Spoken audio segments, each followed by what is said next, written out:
Le reportage de complément d'enquête Vincent Bolloré, un ami qui vous veut du bien, est-il diffamatoire? France Télévisions, qui l'a diffusé en 2016, ainsi que son auteur, devront en répondre devant le tribunal correctionnel de Nanterre mardi.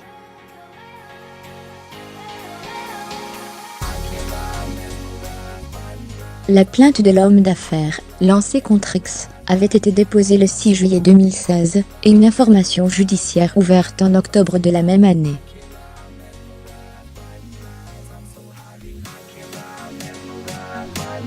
En cause un portrait enquête de 72 minutes réalisé par Tristan Walex, Mathieu Régnier et Michael Bozo, diffusé en avril et juillet 2016 sur France 2.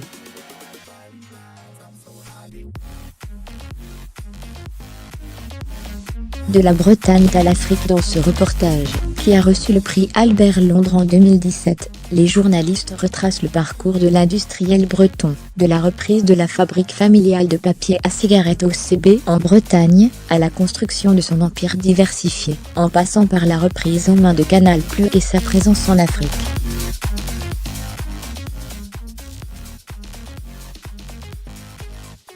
Ils évoquent notamment les activités de la Soca Palm, société qui produit de l'huile de palme au Cameroun, et dont Vincent Bolloré est actionnaire minoritaire.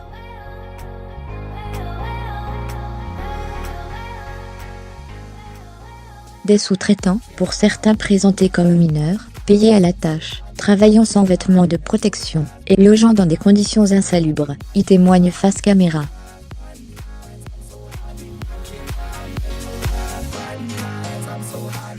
Il ne faut pas imputer à Bolloré ce qui lui est étranger, estime Olivier Baratelli, l'avocat de l'entrepreneur.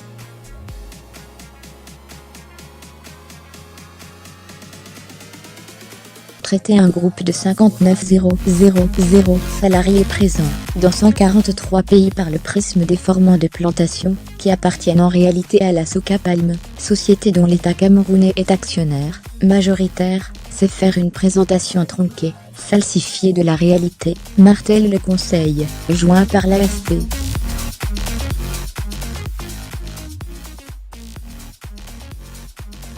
Mise en scène et dramatisation.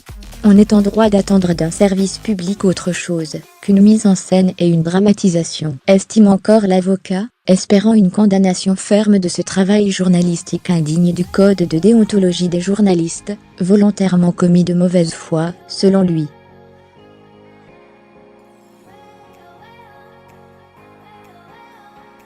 L'enquête portrait faisait également mention d'une prétendue corruption pour l'attribution d'une concession portuaire à Kribi en 2015.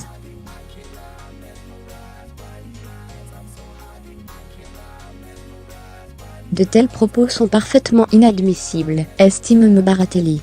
Juliette Félix, qui défend les intérêts de France Télévisions, vante au contraire la très grande qualité de l'enquête de Tristan Walex, dénonçant une procédure bâillon.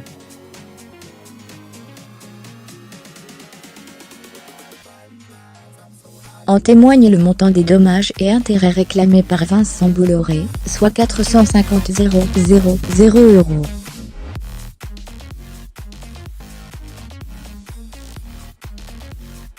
Devant le tribunal de commerce de Paris, ce sont 50 millions que l'homme d'affaires a réclamé la semaine dernière, dans une procédure connexe pour atteinte à ses intérêts commerciaux.